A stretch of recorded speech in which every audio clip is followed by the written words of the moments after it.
मनुष्य के पास स्वास्थ्य नहीं तो समझो उसके पास सब कुछ होकर भी कुछ नहीं। नमस्कार दर्शकों, आज के इस युव तरंग प्रोग्राम में आप सभी का स्वागत है। आजकल के एजुकेशन सिस्टम में बच्चों को पढ़ाई के साथ साथ बहुत सारी चीज़ों में भाग लेने के लिए प्रोत्साहित किया जाता है। करिकुलर एक्टिविटीज़ के साथ साथ को करिकुलर एक्टिविटीज़ भी बच्चों को कराई जाती है। आज ऐसे ही एक को करिकुलर एक्टिविटी, एक स्पोर्ट के बारे में हम बात करेंगे जिसे युद्ध कला यानी मार्शल आर्ट कहा जाता है। इसी के बारे में बहुत सारी जानकारी देने के लिए आज यहाँ उपस्थित है ग्रैंड मास्टर डॉक्टर MD सेल्वम जी, 10th dan black belt in karate, 7th dan world karate federation Japan, 6th dan black belt in Korean karate, member of sports commission in karate India organisation और पहले भारतीय और पहले द्वीपवासी जिन्होंने karate में पहला स्थान प्राप्त किया। सेल्वम जी, आपका इस कार्यक्रम में बहुत बहुत स्वागत है। नमस्कार। नमस्कार। आप हमें यह बताइए कि मार्शल आर्ट्स होता क्या है? Martial art way of living. देखिए, मार्शल आर्ट के बगैर मनुष्य अधूरा है। जब जहाँ तक मैं समझता हूँ, मैं बोलूँगा कि जब तक आपको मार्शल आर्ट की जानकारी नहीं है, आपकी ज़िंदगी अधूरी है। क्यों अधूरी है? इसलिए है कि मार्शल आर्ट जो है हमारे ज़िंदगी में बहुत अहम जो है उसकी महत्व है। जैसे देखिए, सेल्फ डिफेंस जब तक आपके पास नहीं है तो बहुत मुश्किल है। तो मार्शल आर्ट क्या है? मार्शल आर्ट में आपको अपने बचाव के तरीके, रोकने का, ब्लॉक्स का और डिफेंस के जितने सिस्टम्स हैं उसमें आपको जो है सीखना पड़ता है। उसके लिए शरीर को तंदुरुस्त रखना पड़ता है। जब शरीर तंदुरुस्त रहेगा तो आप बीमार नहीं होंगे। आपका जो लाइफ स्पैन है वो काफ़ी लंबा हो जाता है, क्योंकि आप निरंतर उसमें प्रैक्टिस होता रहता है। क्योंकि एक चीज़ को हम रोज़ निरंतर जब हम करते रहते हैं तो शरीर मजबूत रहता है, मन जो है स्वस्थ रहता है, शरीर स्वस्थ रहता है और उसी प्रकार से जो है आपकी जो डाइजेस्टिव सिस्टम है काफ़ी मजबूत रहता है, जिससे आप बीमार नहीं पड़ेंगे। तो इसलिए मार्शल आर्ट जो है पूर्ण रूप से एक व्यक्तित्व को जो है उभारने के लिए, अगर आपको उभारना है या पूर्ण रूप से मनुष्य के रूप में आपको जो है जीना है तो मार्शल आर्ट को सीखना ज़रूरी है। और तो मार्शल आर्ट बहुत ही अहम भूमिका अपने ज़िंदगी में, एक इंसान की ज़िंदगी में देती है। फिटनेस के लिए सबसे मेन चीज़ है उसमें फिटनेस जी, जिसमें आपकी शरीर की क्षमता बढ़ती है और कार्य करने की क्षमता बढ़ती है। जी जी जी। सेल्वम जी, किस आयु वर्ग के लोग इसे सीख सकते हैं? हम लोग बच्चों को लेते हैं 6 साल से ऊपर के वर्ग के लोगों को जी, लेकर के उसके बाद जितने भी एज के ग्रुप के लोग हैं वो आ सकते हैं, सीख सकते हैं। उनके हिसाब से उनको लेसन्स दिया जाता है, उनकी ट्रेनिंग सिस्टम उनका उस प्रकार से दिया जाता है जिसमें वो जो है काफ़ी सहूलियत से जो है अपनी ट्रेनिंग करते हैं, फिटनेस करते हैं और अपने आप को जो है इंडिपेंडेंट जो है बनते हैं, इंडिपेंडेंट हो जाते हैं शारीरिक रूप से, मानसिक रूप से भी और अपनी ज़िंदगी के हर जो आयाम में जो है अपने आप को फिट रखते हैं। जी सर, ये यूथ के लिए, युवाओं के लिए कितना लाभदायक है? युवाओं के लिए आज के दौर में बहुत ही ज़रूरी है। युवा हो, युवती हो, जी, मार्शल आर्ट के क्षेत्र में उनको आना बहुत ज़रूरी है। क्योंकि इसमें आने से क्या होता है ना कि सेल्फ डिसिप्लिन सबसे मेन चीज़ है। आपके अंदर में जो है शिष्टाचार सबसे पहले आता है। जी, आप शिष्टाचार आ जाने से क्या होता है ना कि फिर आप किसी गलत रास्ते पे आपका जो है मन और या दिमाग जो है भटकेगा नहीं। जैसे आजकल है ना जो है ड्रग्स में जो है काफ़ी रुचि लेने लगे हैं और उससे बड़ा एक बहुत ही खतरनाक बीमारी है मोबाइल मेनिया। ये मोबाइल में घुसे रहते हैं। तो ये चीज़ से छुटकारा चाहिए तो आपको जो है मार्शल आर्ट के क्षेत्र में आना चाहिए। युवाओं को ज़्यादा से ज़्यादा संख्या में, युवतियों को भी आना चाहिए, जिससे कि वो अपने आप को जो है यहाँ पे जो है अपने आप को फिट रखें, शारीरिक तौर पे, मानसिक तौर पे, जिससे कि जो है वो पूर्ण रूप से जो है अपने आप को जो है फोकस करे इस फील्ड में। एक बार जब आ जाएंगे ना, जैसे एक देखिए जहाँ पर भी जाएंगे, जो स्कूल्स वगैरह में जाते हैं ना कि अच्छी स्कूल में पढ़ाई चाहिए हम लोग को, बच्चों को तो ढूंढ करके डालते कि अच्छे स्कूल में पढ़ाई ये स्कूल में अच्छा इसमें डालो। उस तरह जो है आप एक अच्छे शिक्षक के पास में बच्चों को डालना है। युवाओं को भी उसी तरह से देखना कि एक अच्छा शिक्षक कैसा है, उसकी डेप्थ नॉलेज कितनी है उस फील्ड में, कि एक्सपीरियंस क्या है, उसने कितना खेला हुआ है और प्रैक्टिकल रूप पे, थियोरेटिकल रूप से कितना उसका नॉलेज है, उसको देख करके उनके पास जाना है, सीखना है, ताकि उनको पूर्ण रूप से वो शिक्षा मिले, पूर्ण रूप से उनको ट्रेनिंग मिले क्योंकि ट्रेनिंग सिर्फ ट्रेनिंग नहीं होता है, उसमें हम लोगों को उसका साइकोलॉजी देखना पड़ता है कि युवाओं का हो, बच्चों का हो, युवती का हो, उसका साइकोलॉजी देखना पड़ता है, उसका शारीरिक ढांचा देखना पड़ता है, जिसको देख करके उसके मुताबिक उसको ट्रेनिंग दिया जाता है। ताकि ऐसे नहीं कि पहले दिन आया, पहले दिन में पूरा सारा डोज दे दिया, अगले दिन से बोले मैं नहीं जाऊँगा, उठने नहीं सकता, मैं उठ ही नहीं पा रहा हूँ, क्या कहाँ जाकर सीखेगा। तो वो चीज़ है कि शिक्षक जो है सही होना चाहिए, गुरु सही होना चाहिए, जो कि जो आ रहे हैं उनको साइकोलॉजी समझे, उनका शारीरिक ढांचा को देख करके उनको उस प्रकार से उसको ट्रेनिंग दे, जैसे कि वो आगे चलें। क्योंकि मार्शल आर्ट में ऐसा होता है कि समय लगता है, क्योंकि सारी चीज़ें जो है साइंटिफिकली डिजाइंड है, साइंटिफिक जितने भी ग्राउंड एक्सरसाइज हैं वो साइंटिफिकली डिजाइंड है, जिसमें आपको उसमें फिट बैठने में समय लगेगा। और जब उस पर आप सेट हो जाएंगे फिर आप खुद ही नहीं छोड़ेंगे। इतनी मार्शल आर्ट इतनी जो है चस्का दे देगा आपको, इतनी आपको चाह लगेगा कि नहीं हमको जाके करना ही करना। नहीं तो अगर आप कंटिन्यू करते करते आप छोड़ देंगे, किसी दिन आप ब्रेक करेंगे तो लगेगा बहुत सारा लॉस हो गया, आप बहुत काफ़ी नुकसान हो गया, ऐसा फील करेंगे। वो इंटरनल फीलिंग है, जो अंदर का जो ऑरा है वो जागृत हो जाता है जी। जैसे कि वो हमको जो है चुपचाप बैठने नहीं देगा, पहले हमको जाके करना है, प्रैक्टिस करना है, ट्रेनिंग करना है, हमारे फिटनेस रखना है। ये है मैडम जी। सेल्वम जी, जैसे कि हम देखते हैं ऐसे बहुत से बच्चे होते हैं जो बड़े नटखट होते हैं, घर में तोड़ फोड़ मचा देते हैं, हम उन्हें जो भी कहें वो उनका उल्टा ही करते हैं। तो कई पेरेंट्स जानना चाहते हैं कि अगर हम ऐसे बच्चों को मार्शल आर्ट सिखाएं तो उन पे क्या प्रभाव पड़ेगा, क्या उनके ऐसे तोड़ फोड़ मचा देने वाले व्यवहार को हम कंट्रोल कर पाएंगे? अच्छा सवाल पूछा, क्योंकि जो बच्चे ज़्यादा अग्रेसिव होते हैं जी कि बात माता पिता की बात नहीं मानते हैं जी और उसको चाहे आप नॉटी बोलिए या नटखट बोलिए जैसे भी हैं, तो उस तरह के बच्चों के लिए मार्शल आर्ट एकदम ही फिटेस्ट जगह है। अटैकिंग जो सिस्टम्स हैं, जो उनकी जो मानसिक जो स्थिति है उसको कंट्रोल करने का जगह सिर्फ मार्शल आर्ट ही है, और किसी में भी आपको नहीं मिलेगा ये। जी। क्योंकि हम उसको जैसे बच्चा आता है ना, उसको हम लोग साइकोलॉजिकली उसको स्टडी करना पड़ता है, साइकोलॉजी उसका मालूम होना है कि ये बच्चा एग्रेसिव है और ये बच्चा जो है काफ़ी नटखट है, हम जो बोलेंगे उसका ठीक विपरीत में वो करेगा। तो उस तरह बच्चों को हम मेडिटेशन करवाते हैं, सबसे पहली चीज़ ब्रीदिंग एक्सरसाइज पूरा करवाते हैं, उसकी जो अग्रेसिवनेस है उसको हम कंट्रोल करते हैं। उसको सबसे पहले उसको शांति किस प्रकार से दिमागी तौर पे, मानसिक तौर पे कैसे ले आना, उसकी जो ट्रेनिंग है वो अलग है। उसको उस प्रकार के जो सिस्टम्स है, जो लेसन हम उसको करवाते हैं। उसमें सबसे पहली चीज़ है उसको कंसंट्रेशन करवाना, उसको मेडिटेशन करवाना, ब्रीदिंग एक्सरसाइज पूरा करवाना, और उसके लिए कुछ एक्सरसाइजेस हैं, कुछ उसमें योगास भी इन्वॉल्व है, जिसमें वो सारी चीज़ें उसको करवाते हैं, जिसमें वो बच्चा जो है धीरे धीरे क्या होता है शांत हो जाता है। देखिए मार्शल आर्ट में ऐसा है, हम काफ़ी जो है हमको लड़ना पड़ता है, मतलब स्टेज पे बोलिए या कहीं पर भी जहाँ पर भी ज़रूरत हो, स्टेज फाइट्स हमारी काफ़ी चलती है। तो जो बच्चा अग्रेसिव है उसको वहाँ पर जा करके वो अपने उल्टे सीधा करेगा तो हार जाएगा। तो ट्रेनिंग का मकसद ही वही कि आपको अपने आप को कंट्रोल करना है, आपके अंदर जितनी भी शक्ति है उसको, उस शक्ति की क्षमता को आपको कंट्रोल रखना है। आपको इतने ही करना है, आपको इतने करने से आप वहाँ पे जो है अपने आप को स्टैंड कर पाएंगे, आप जीत पाएंगे। अगर आप अग्रेसिव, ओवर एग्रेसिव होकर के आप रूल को तोड़ करके आप करेंगे, कानून से बाहर जाके करेंगे, तो आप डिस्क्वालीफाई हो जाएंगे, आप भी कहीं के नहीं रहेंगे। ये मोटिव है, ये थीम यही है हमारा। तो बच्चा जब इस तरह के बच्चे आते हैं उनके लिए ट्रेनिंग सिस्टम टोटली डिफरेंट है जी। उसकी अग्रेसिवनेस को कम करने के लिए, उसके मन को शांत करने के लिए उसके टोटल सिस्टम जो है हम लोग ठीक करते हैं। वो भी नहीं, इतना भी नहीं, कई बार ऐसा होता है डम एंड डफ बच्चे भी आते हैं जो सुन नहीं सकते, बोल नहीं, वो भी बच्चे आते हैं। तो उनका भी बोलना, उनका आवाज़ निकलता है मार्शल आर्ट में, कि हम लोग उसमें एक साउंड करवाते हैं, ब्रीदिंग करा के साउंड करवाते हैं, देर देर उसका साउंड भी आता है, उसका आवाज़ भी निकलता है, कुछ कुछ बातें, एक दो शब्द जो है वो बोलना भी सीख जाता है। तो ये मार्शल आर्ट की खूबी है, ये चीज़ आपको मार्शल आर्ट में मिल पाएगा, क्योंकि पूर्ण रूप से आपका ह्यूमन एनाटॉमी को समझना पड़ता है, nervous system, muscle system, joint system, शरीर, आप लोग की पूरी हड्डी का ढांचा किस प्रकार से, ये सारी चीज़ की जानकारी जिसके पास होगा, जो पढ़ा होगा, तो वो उसको टैकल कर पाएगा।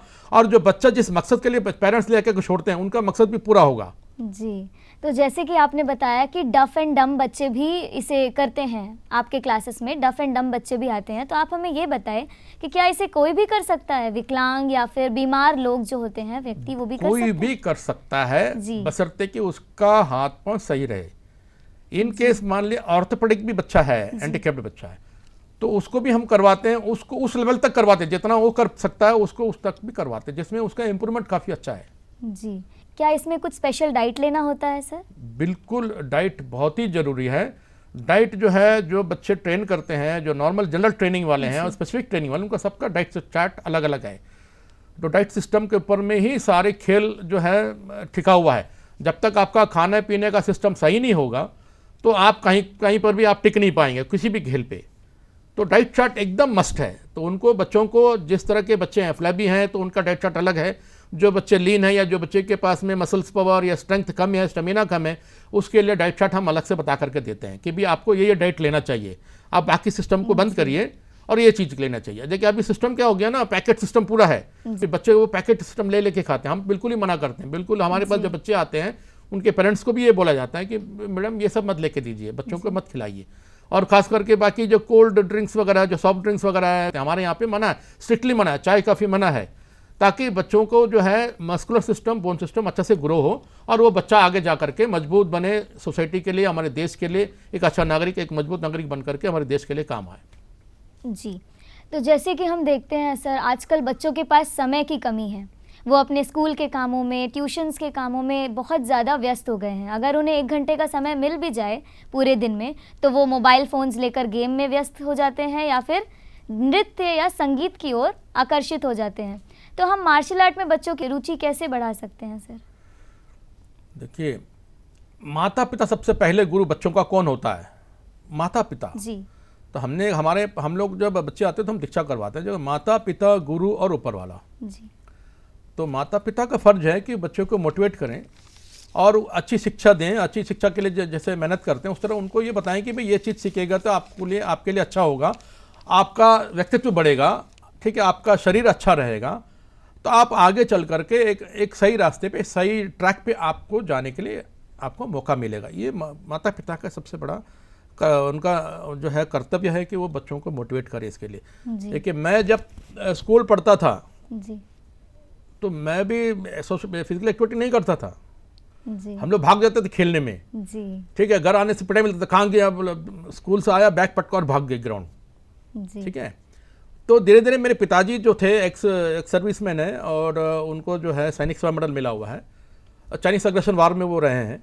जी। तो उनका मोटिवेशन मेरे लिए सबसे महत्वपूर्ण एक कड़ी था मेरा। तो वो बॉक्सर रहे हैं डिफेंस में और सारे खेलों में वो एक्सपर्ट रहे हैं, हॉकी बोलिए, बैडमिंटन बोलिए, टेबल टेनिस बोलिए, हर चीज़ में रहे हैं। तो उनका एक लगाव था कि मेरे को किसी भी इसको ठीक करना है। तो सवेरे 3 साढ़े 3 बजे उठा देते थे, उठ के जाओ, दौड़ के आओ। जी। जी। तो हम लोग को बड़ा चिढ़ लगता था, 4 बजे उठना फिर जाना आना, ये बड़ा मुश्किल काम है, सोने नहीं देते हैं, बड़े परेशान होते थे। तो धीरे धीरे क्या हुआ कि फिर हम लोगों को आदत पड़ गया, सवेरे एक आवाज़ पे उठ जाते, नहीं तो पहले आकर के 2-3 आवाज़ में उठना, नहीं तो फिर आके डांटना या पानी डाल देना, ये सब चीज़ें होता था। ये घर में, हर घर में होता है, बच्चे नहीं उठते थे, ये सब करते माता पिता करते हैं। जी। तो मेरे फादर स्ट्रिक्ट थे, तो उन्होंने मेरे को जो है लगाया इस फील्ड पे। तो हम लोगों को इसमें रुचि लेके आया, मेरे फादर ने लिखा है। मैं अपने फादर को पहला गुरु उनको मानता हूँ। जी। उनकी वजह से मैंने दौड़ना शुरू किया, उनकी वजह से मैंने व्यायाम करना शुरू किया, उनकी वजह से मैंने सेल्फ डिफेंस सीखना शुरू किया। ये चीज़ें हैं। तो बोलने का कारण यह है कि माता पिता पहला गुरु है बच्चों का। तो बच्चों को मोटिवेट करें कि बच्चों को बोले कि भाई सवेरे जल्दी उठो, कम से कम कुछ भी नहीं करें तो कम से कम जॉगिंग तो करके आ जाओ, थोड़ा बहुत व्यायाम कर लो। ये उनको जो है मोटिवेट करना बहुत ज़रूरी है। और मार्शल आर्ट में एक बार मेरे पास आ जाने से, खास करके अपनी बात करूँगा, किसी और की बात नहीं करूँगा, एक बार बच्चा मेरे पास आ जाने से जल्दी छोड़ के नहीं जाएगा मेरे को। जी। उसको किस तरह से मोटिवेट करना है, किस तरह उसको जो है साइकोलॉजिकली उसको इस फील्ड के बारे में, इस कला के बारे में जानकारी देना है, वो सब चीज़ें हम लोग के पास में है, मैं करता हूँ। मेरे पास में कई सारे बच्चे आज भी हैं जो 5 उम्र में, 5.5 उम्र में, 6 उम्र में आए वाले बच्चे आज करीबन 20-22 साल का उम्र, 22 उम्र के हो गए, आज भी हैं, चैंपियन बन करके आज भी हमारे पास हैं, ट्रेनिंग कर रहे हैं। उनके अंदर में कोई भी ऐब नहीं है, चाय कॉफ़ी भी नहीं पीते, बाकी चीज़ों तो छोड़ दीजिए, ड्रग्स की तो बात ही नहीं है, वो तो बगल ही नहीं आता है। तो आज भी फिटफाट है और सिर्फ अपने शरीर के लिए क्या करना है, क्या खाना है, ये हमेशा मेरे से डिस्कस होता है। और सर्टेन स्टेज के टाइम में ऐसा होता है ना, हम लोगों का ट्रेनिंग सिस्टम भी चेंज होता है, तो उस वक्त उनका नॉलेज बढ़ता है। और फिर आज चैंपियन है हमारे पास अंडमान में, आज हमारे पास में बेस्ट फाइटर हमारे पास में, चैंपियन ऑफ चैंपियन हमारे पास में। ये चीज़ इसलिए है क्योंकि वो बचपन से मेरे साथ जुड़ा हुआ है और आज तक छोड़ के नहीं जा रहा है। जी। अभी भी है, आगे भी रहेगा। और जो बच्चे आगे पढ़ाई के लिए जब जाते हैं, हायर एजुकेशन के लिए जब जाते हैं, जी तब भी वो जुड़े रहते हैं कि सर जब भी टूर्नामेंट होगा तो हमको बता दीजिए, हम लोग आके जुड़ेंगे, हम लोग आके जुड़ करके। वो जुड़ते हैं, आते हैं, ट्रेनिंग करते हैं, यहाँ पे सिलेक्शन ट्रायल जी पार्टिसिपेट करते हैं, फिर जा करके पार्टिसिपेट आज भी कर रहे हैं। कोई एमपेड कर रहा है, कोई बीपेड कर रहा है, कोई मास्टर डिग्री कर रहा है, कोई पीएचडी कर रहा है, आज भी कर रहा है। और उनकी सेकंड जनरेशन, उनकी जो जनरेशन भी आज हमारे पास ट्रेनिंग करे, जो बच्चे हमारे साथ जुड़े रहे और उनको जो लाइफ में सेटल हो गए, करियर में अपने सेटल होने के बाद, वो अपने बच्चों को भी लेकर के मेरे पास छोड़े हुए हैं। कि आपने बताया कि आप कई सालों से सिखा रहे हैं, कई बच्चों को आपने सिखाया है। इस दीप समूह में आप बच्चों को सिखाकर, उनके साथ मिलकर आपने किन किन उपलब्धियों को हासिल किया है? देखिए, मार्शल आर्ट में मैं कराटे और स्क्वे मार्शल आर्ट, जी ये तो दो चीज़ों का ट्रेनिंग करवाते हैं। जी तो ये स्क्वे मार्शल आर्ट क्या जो होता है वो युद्ध कला है। जी पुराने ज़माने में जैसे तो राजा राम जी के समय से लेकर के जो है तलवारबाजी था उनके जी, समय जी। में। उस टाइम में मिसाइल वगैरह, गन वगैरह की बात नहीं है, जी तो तलवार और ढाल से काम होता था। जी युद्ध, जब भी युद्ध होती थी तो युद्ध नीति के मुताबिक उनका तलवार और ढाल से काम होता था। तो तलवार और ढाल का ये रूप है जिसमें हम जो है खड़ग और ढाल के रूप में इस्तेमाल करते हैं। वो ऐसे स्पोर्ट्स, उसको, उस कला को जिंदा रखने की कोशिश है जो स्क्वे मार्शल आर्ट है। तो उसमें हम लोग जो है बच्चों को तलवारबाजी है वो, लेकिन वो तलवार नहीं है, उसमें एक डंडे में कवर डाल करके, स्पंज लगा करके और ढाल लगा करके, हम एक डमी ढाल लगा करके उसमें ट्रेनिंग करवाते हैं। वो स्पोर्टिव है, तो स्कोरिंग कहाँ पे करना है, कैसे हिट करना है, कैसे पुल बैक करना है, ये सारी चीज़ों का ट्रेनिंग उसमें होता है। और कराटे में तो आपको जो बैर हैंड फाइटिंग है, जिसमें कोई हथियार नहीं है, जी अपने हाथ पाँव को मजबूत करना है, हथियार बनाना, उसमें आपको ट्रेनिंग लेना है।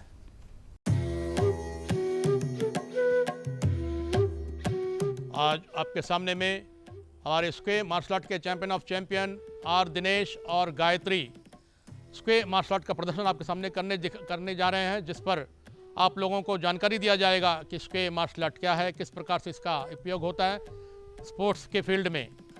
तो मैं अभी आपके सामने में आर दिनेश और गायत्री का जो है प्रदर्शन चालू करने की जो है हिदायत देने जा रहा हूँ। सज्जा भवन्तु, कौशल दो प्रारंभ। अब इसमें आप देख रहे हैं अटैक्स, लोअर अपर पे किस प्रकार से अटैक किया जाता है, ब्रीद आउट सिस्टम और इसकी मूवमेंट्स, सारी चीज़ें जो है मिला करके जो है इस पे जो है दिया जाता है। और बॉडी का जो है संतुलन, शारीरिक संतुलन किस प्रकार से रखना चाहिए और स्टैंसेस वगैरह, स्टेप्स वगैरह किस प्रकार से होना चाहिए, उसके लिए हम लोगों को कड़ी मेहनत करनी पड़ती है इस यहाँ तक पहुँचने के लिए। और ये चीज़ें जो आप देख रहे हैं, ये जो है खड़ग, जिसको हम तलवार के रूप में प्राचीनतम काल में इस्तेमाल किया जाता है युद्ध कला में, ये उसी का प्रदर्शन है। विरमतु। अब इसके साथ साथ इसकी अटैक्स कहाँ पर किस प्रकार से होती है, इसकी जानकारी आपके सामने में पेश किया जाएगा। प्रारंभ, युद्ध प्रारंभ। अटैक्स जो है आपके जो है हेड्स में, ईयर में, और ये सारी स्कोरिंग सिस्टम है जिस पर पे हम लोग जो है लगातार जो है ट्रेनिंग के बाद में हाथ का जो है संतुलन बैठता है, जिसमें डैमेज जो है 0% डैमेज होता है, क्योंकि इसमें आप लोगों को इसमें एक चीज़ नहीं दिखाई जा रहा है, chest guard, head guard, arm guard और शिन गार्ड्स वगैरह पहन करके करना पड़ता है। प्रैक्टिकली हम लोग करके दिखा रहे हैं, जिस पर अटैक्स और अटैकिंग सिस्टम्स, और जिसमें जो है बच्चों को स्कोरिंग किस प्रकार से मिलता है। ईयर पे अटैक, नंबर 1 ईयर पे दिखाइए, कान पे। डिफेंस, अब insert scoring, centre scoring, defence, movement चालू। देखना इस पे किए के साथ, आवाज के साथ और ब्रीदिंग के साथ में करना पड़ता है। और मवासी गिरी, आप देखना कि मवासी गिरी स्लैप किक, इसमें जो है फेस पे जो है आपको हिट करना पड़ता है। स्वेप, देखना कि पूरी की पूरी संतुलन के साथ जो है ये किया जा रहा है। Thrust kick, okay, head attack, विरमतु। आपके सामने में ये जितनी भी ट्रॉफीज रखी हुई है, देखिए ये जो ट्रॉफीज हैं 63rd स्कूल नेशनल गेम्स, ये हमारे अंडमान निकोबार एडमिनिस्ट्रेशन के जरिए जो है यहाँ पे जो है उसको ऑर्गेनाइज किया गया था 2017 में, जिसमें करीबन 23 राज्यों ने भाग लिया अंडर 17 एज कैटेगरी में। उसमें हम लोग अंडमान निकोबार की टीम अव्वल नंबर फर्स्ट पे आई। उसके लिए ये हमारा ट्रॉफी है फर्स्ट पोजीशन का, ये गर्ल्स कैटेगरी और बॉयज़ कैटेगरी में। ये हमारी उपलब्धि है यहाँ की। उससे पहले की कई सारी उपलब्धियाँ हैं। ये स्क्वे मार्शल आर्ट का ये उपलब्धि है। उसके बाद कराटे में हमारा देखिए ये कोरियन कराटे की उपलब्धि है, बेस्ट फाइटर का हमारे पास में है, ये लास्ट ईयर का है जी। और ये इस साल का जो है ओवरऑल चैंपियन ट्रॉफी हम लोग के पास में है। और ये अभी हरिद्वार में स्क्वे का जो है फर्स्ट जो है चैंपियन ऑफ चैंपियन का ट्रॉफी है, तो ये फर्स्ट रनर ऑफ ट्रॉफी है स्क्वे में जी। ये सारी उपलब्धियां हैं। और पिछले करीबन 4-5 सालों से Andaman Nicobar team second position या तो फर्स्ट पोजीशन पे है, आज तक होल्ड हुआ है। आप स्क्वे में बोलिए, स्क्वे मार्शल आर्ट पे या कराटे पे, कोरियन कराटे पे, हमारी जो अंडमान निकोबार की टीम, अंडमान निकोबार का नाम, हम आज तक फर्स्ट, सेकंड और थर्ड इस 3 पोजीशन पे होल्ड की करके हैं पिछले 4-5 सालों से। जी। उम्मीद करेंगे आगे भी हम होल्ड रखने की कोशिश करेंगे, हमारा अंडमान निकोबार का नाम जो है रोशन करते रहेंगे, उसको नीचे आने नहीं देंगे। जी। तो ये हमारी उपलब्धियां हैं, चंद उपलब्धियां हैं और काफ़ी सारी उपलब्धियां। ये करीबन मैं अभी 1986 से हमारी ये दौर है कराटे में, हमारी जो है सफ़र चल रही है। आज मैं 61 साल से ऊपर हो चुका हूँ, 40 साल से ज़्यादा हमारी जो है इस फील्ड में हो चुका है जी। जिस वजह से आज एक Sqay martial art federation of India का ग्रैंड मास्टर बना हूँ, वर्ल्ड स्क्वे मार्शल आर्ट का ग्रैंड मास्टर मैं खुद हूँ। ये सब उपलब्धियाँ हैं जो हमारे बुजुर्गों का, आप जैसे लोगों का जो आशीर्वाद है, जो हम इस फील्ड में आज भी हैं। ऊपर वाले की दुआ से आगे भी जो है कोशिश करेंगे कि इसमें हमारी उपलब्धियाँ जारी रहें। हमारे द्वीपवासियों के लिए बहुत गर्व की बात है। तो आगे बढ़ते हैं सर। आप जैसे ये माना जाता है कि मार्शल आर्ट्स जो हैं वो सिर्फ लड़के कर सकते हैं, लड़कियाँ बहुत कम इसमें रुचि दिखाती हैं और लड़कियों की संख्या भी बहुत कम होती है। तो आप कई सालों से हमारे इस द्वीप समूह में सिखा रहे हैं, इन 10-15 सालों में क्या आपको कुछ बदलाव देखने को मिला है? लड़कियों की संख्या बढ़ी है? हाँ जरूर, पिछले वर्षों से, यानी आज से 10 साल पहले की बात देखें और आज देखें तो जरूर बदलाव हुआ है। महिलाओं में और लड़कियों में भी जो है वो बराबरी का जो है पार्टिसिपेशन है। जहाँ तक जब तक हमारी स्क्वे मार्शल आर्ट और ये जो कराटे की जो पार्टिसिपेशन रहती है उसमें लड़कियाँ जो है बराबर की भागीदारी हैं, कोई कमी नहीं है। लड़के हो या लड़के दोनों बराबर हैं, दोनों में क्षमता बराबर है। बस सिखाने वाला सही होना चाहिए, जो कि उसको सही ट्रेनिंग दें, तो लड़कियाँ भी किसी से कम नहीं हैं। मार्शल आर्ट्स की जर्नी कब शुरू की? ये जब मैं 10-11 साल का रहा होऊंगा तब से जी। तो मैंने पहले बताया, मेरे पिताजी की वजह से जो है मैं इस क्षेत्र में जो है मैं आज यहाँ तक पहुँचा हूँ। ये उनकी देन है, उन्होंने मुझे जो है मोटिवेट किया और आज मैं करीबन 40 सालों से ज़्यादा वॉलंटियर सर्विस कर रहा हूँ। बच्चों को जो है वॉलंटियरली सिखा रहा हूँ और डिपार्टमेंट में भी रहा हूँ, स्पोर्ट्स एंड यूथ अफेयर्स में। वो आज जो है उससे पहले स्पोर्ट्स आर्ट एंड कल्चर के रूप में था उस डिपार्टमेंट, आज स्पोर्ट्स एंड यूथ अफेयर्स के रूप में। वहाँ पर भी मैंने 18 साल सर्विस, वॉलंटियर सर्विस मैंने दिया हुआ है, जिसमें कई सारे बच्चे 2004 से लेकर के 2021 तक बच्चों ने जो है एडमिनिस्ट्रेशन के थ्रू से, एडमिनिस्ट्रेशन टीम के नाते काफ़ी सारी जो अचीवमेंट्स दिए हुए हैं। काफ़ी सारे बच्चों को कैश अवार्ड मिला हुआ है, काफ़ी सारे बच्चों को मेरिट पे जो है 20% से 25% मार्क्स जो हायर एजुकेशन के लिए भी उनको जो है बेनिफिट मिला हुआ है। तो और इस क्षेत्र में मैंने 2 वर्ल्ड चैंपियन हमने दिया हुआ है स्क्वे मार्शल आर्ट में। तो ये सारी चीज़ें जो है एडमिनिस्ट्रेशन की कृपा से जो है हुआ है। इसके लिए मैं एडमिनिस्ट्रेशन का भी धन्यवाद ज्ञापन करता हूँ। जी सर, मार्शल आर्ट सीखने के लिए, इसमें एक्सपर्ट बनने के लिए हम अपने शारीरिक संतुलन को कैसे बनाए रखें? ये एक तपस्या है जी, जो आपने पूछा है, हम अपने शरीर को कैसे जो है मजबूत रखें। एक बहुत बड़ी तपस्या है। आपको निरंतर व्यायाम करते रहना, निरंतर जो है आपको इसमें प्रैक्टिस करते रहना है। खान पीन के ऊपर बहुत ही ध्यान देना है। सबसे पहले समय पे सोना, समय पे उठना, समय पे वर्जिश करना, समय पे व्यायाम करना और खान पीन समय पे खाना। ये इन चीज़ों को अगर आप फॉलोअप करेंगे तो आप कभी भी जो है रोगग्रस्त नहीं होंगे, निरोग रहेंगे, निरोगवान रहेंगे और आप लंबी समय तक युवा दिखेंगे। भले युवा ना रहे, भले युवा दिखेंगे आप जी। इसके लिए क्या कुछ स्पेशल एक्सरसाइज है सर? बिल्कुल है। कसरत जो है अलग अलग स्टेज पे, अलग अलग एजिंग प्रोसेस के वक्त में उनको एक्सरसाइज का सिस्टम चेंज होता है, उनकी सिस्टम में चेंज होती है और धीरे धीरे जो है उनको उनका जो मस्कुलर सिस्टम, उनका एनर्जी लेवल के हिसाब से उनको ट्रेनिंग दिया जाता है, जिससे कि वो फिट रहें, स्वस्थ रहें। जी सर आजकल कई बच्चे हैं जो फिजिकल एक्सरसाइज हैवी वर्कआउट करते हैं तो थक जाते हैं, हाँफने लगते हैं, तो ऐसे बच्चों को हम ब्रीदिंग एक्सरसाइज कैसे कराएं, ब्रीदिंग कंट्रोल कैसे कराएं सर? नहीं, वही तो मैंने शुरू में भी बोला, बच्चे जब आते हैं तो बच्चों का जो है सिस्टम को देखना पड़ता है, उसका वेट क्या है, कितना वेट है, उसकी हाइट क्या है, उसकी मस्कुलर सिस्टम क्या है, उसके हिसाब से उसको ट्रेनिंग दिया जाना चाहिए। और जैसे हाँफने की बात है, हाँफने की बात उतनी हैवी एक्सरसाइज हम लोग नहीं कराते, जब तक मैं नहीं कराता हूँ उनको, उनके हिसाब से उनको लेसन्स डिजाइंड है, उस हिसाब से उनको दिया जाता है। उनको उनका एनर्जी लेवल बढ़ाने के लिए उनके सिस्टम्स अलग है, वर्कआउट सिस्टम अलग है। और जहाँ तक उनका जो लंग्स की जो सिस्टम्स है, ब्रीदिंग सिस्टम्स हैं, उसके लिए हम ब्रीद इन ब्रीद आउट का एक्सरसाइज करवाते हैं जी। ठीक है। जैसे आपको डीप ब्रीथ करना है, काफ़ी लंबी सांस लेना है और लंबी सांस को छोड़ना है, तो धीरे धीरे लंग सिस्टम उसमें क्लियर होता है जी। सांस की नली जो है आपका साफ होता है, धीरे धीरे उसका जो ऑक्सीजन लेवल है उसका बढ़ता है, जिससे उसकी क्षमता है आगे काम करने की वो बढ़ती है। तो उसके लिए हम ब्रीदिंग एक्सरसाइज पे ध्यान लगाते हैं। जैसे एक एक्सरसाइज होता है आपका ब्रीदिंग एक्सरसाइज जी। लाइन को आप देखे होंगे जी। तो लाइन किस तरह से ब्रीद आउट करते हो, वो सब ब्रीद आउट हम लोग करवाते हैं।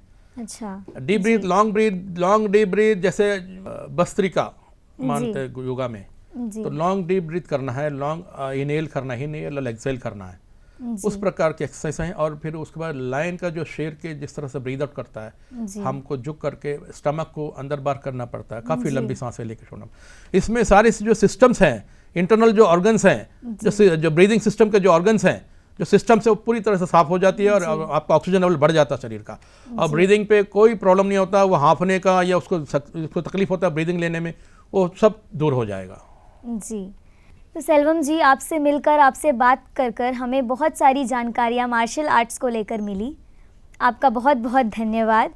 तो युवा दर्शकों, आपको शारीरिक योग्यता के लिए मार्शल आर्ट यानी युद्ध कला की बहुत सी जानकारियाँ मिली होंगी। तो अब आज्ञा दीजिए, मिलते हैं अगले युव तरंग प्रोग्राम में। धन्यवाद। आत्मरक्षा की कला के संबंध में एक छोटी सी जानकारी आपके सामने पेश करने जा रहे हैं। आर दिनेश और गायत्री, प्रारंभ। तो आपने देखा ये इसमें आत्मरक्षा में कोई भी अगर बदमाशी करे तो अगर आपके पास आत्मरक्षा की कला आपने सही तरीके से सीखा होगा तो आप अपने आप को बचा सकते हैं। दूसरी प्रदर्शन हम ये करने जा रहे हैं कि सामने से कोई बदमाशी करे और अगर उससे बचने का तरीका किस प्रकार से होगा, ये उसकी जानकारी अभी सेल्फ डिफेंस के रूप में आर दिनेश और गायत्री आपको पेश करेंगे। प्रारंभ। देखिए, सामने से कोई पकड़ लिया है तो ये देखना सेल्फ डिफेंस किस प्रकार से किया जाता है।